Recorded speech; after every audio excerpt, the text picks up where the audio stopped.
Nelson Mandela adalah seorang pemimpin politik dan aktivis anti-apartheid asal Afrika Selatan. Dia lahir pada 18 Juli tahun 1918 di desa Mvezo, di wilayah Umtata, yang sekarang bagian dari Afrika Selatan.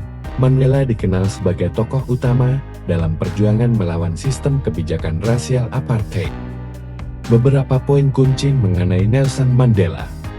1. Perlawanan terhadap apartheid.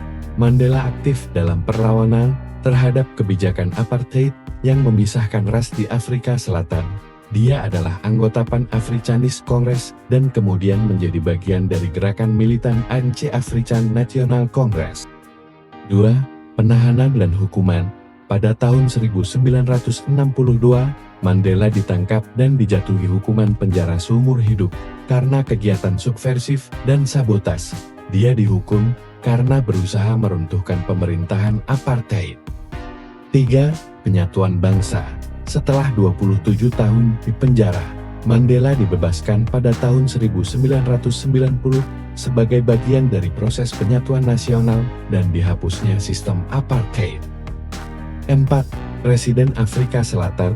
Pada tahun 1994, Mandela terpilih sebagai presiden dalam pemilihan demokratis pertama di Afrika Selatan yang melibatkan partisipasi semua ras. Ini menandai akhir dari pemerintahan apartheid. 5. Filantropis dan pembela perdamaian. Setelah masa jabatannya sebagai presiden, Mandela terus terlibat dalam pekerjaan amal dan menjadi ikon perdamaian dan rekonsiliasi. Dia juga menerima penghargaan Nobel Perdamaian pada tahun 1993. Nelson Mandela meninggal pada 5 Desember tahun 2013, meninggalkan warisan sebagai simbol perjuangan melawan ketidaksetaraan rasial dan sebagai pendukung perdamaian dan rekonsiliasi di Afrika Selatan.